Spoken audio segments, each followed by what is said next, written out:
कभी ना कभी तो आपके मन में भी आया ही होगा कि सैमसंग और एप्पल में से कौन सा बेस्ट है। यार आया ही होगा। तो चलो इस वीडियो के द्वारा इसका भी पोस्टमार्टम करते हैं। तो आपको जानकर बहुत हैरानी होगी कि जो सैमसंग का जो मेजर क्लाइंट है वो खुद एप्पल ही है। और यहाँ तक कि flash memory, A4 chips, RAM और यहाँ तक कि डिस्प्ले भी सैमसंग ही सप्लाई करता है एप्पल को। और या हम 2019 के रिकॉर्ड को देखें तो वहां पर भी एप्पल ने सैमसंग को 700 मिलियन यूएस डॉलर दिए थे सिर्फ टेक्निकल इक्विपमेंट के लिए। तो क्या हम कह सकते हैं कि यार सैमसंग बेस्ट एप्पल से? तो शायद हाँ, तो शायद नहीं। क्योंकि इन दोनों में से कौन सा बेस्ट है वो पता लगाना उतना ही मुश्किल है जितना पानी में से घुली हुई चीनी को पता लगाना। क्योंकि यार दोनों की अलग अलग ब्रांड वैल्यू है और दोनों की अलग अलग डेफिनेशन है और दोनों के अलग यूजर और डिमांड भी परसेंट टू परसेंट डिफर करते हैं। तो यह पता लगाना इन दोनों में से कौन सा बेस्ट है वो बहुत ही मुश्किल होगा। तो चलो कुछ फैक्टरों के द्वारा इन दोनों को जज करते हैं और पता लगाते हैं कि कौन सा बेस्ट है। Number 1, developer ecosystem. तो जब हम डेवलपर इकोसिस्टम की बात करते हैं तो सैमसंग के पास खुद का इकोसिस्टम नहीं है। और लेकिन यह बात तब तक लागू है जब तक हम इसके अदर सर्विस इंटीग्रेशन की बात ना करें।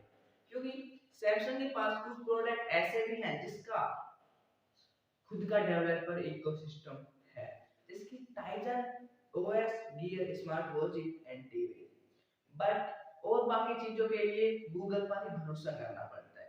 लेकिन जब हम एप्पल की बात करें तो एप्पल खुद के बलबूते पर खड़ा हुआ है और इसके पास खुद का डेवलपर इकोसिस्टम है जो कंस्टेंटली न्यू एप्स के द्वारा अपडेट होता रहता है। Then when we talking about this point, the Apple is winner. Number second, supply chain integration.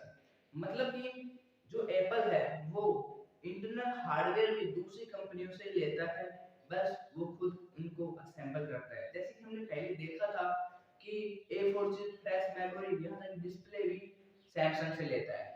But जब हम सैमसंग की बात करें तो सैमसंग एक ऐसी कंपनी है जो सारे पार्ट्स खुद ही बनाती है और खुद ही असेंबल करती है।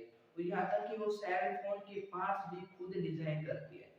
तो जब हम इस पॉइंट की बात करते हैं तो यार I think Samsung is winner. Next point, native service and app ecosystem. तो गाइस जब हम इस पॉइंट की बात करें तो एप्पल के मुकाबला सैमसंग तो छोड़ो कोई और कंपनी भी नहीं कर सकती। क्यों और कैसे वो मैं आपको बताऊंगा।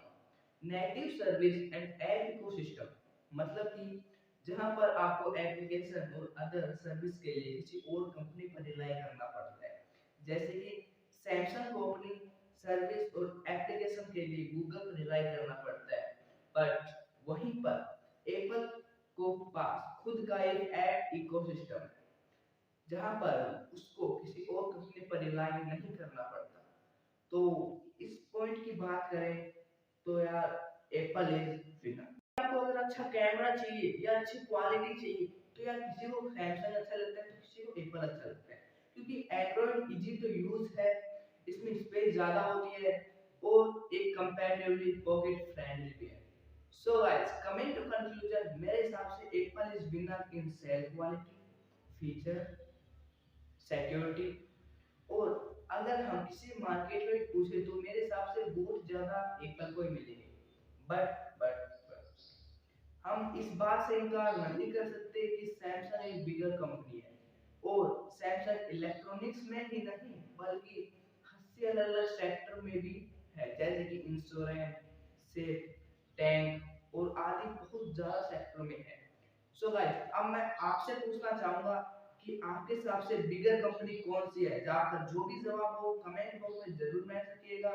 अगर और आपको इस वीडियो कुछ भी नया जानने को मिला हो तो वीडियो को लाइक और चैनल को सब्सक्राइब जरूर करें। मिलते हैं अगली वीडियो में, तब तक के लिए बाय।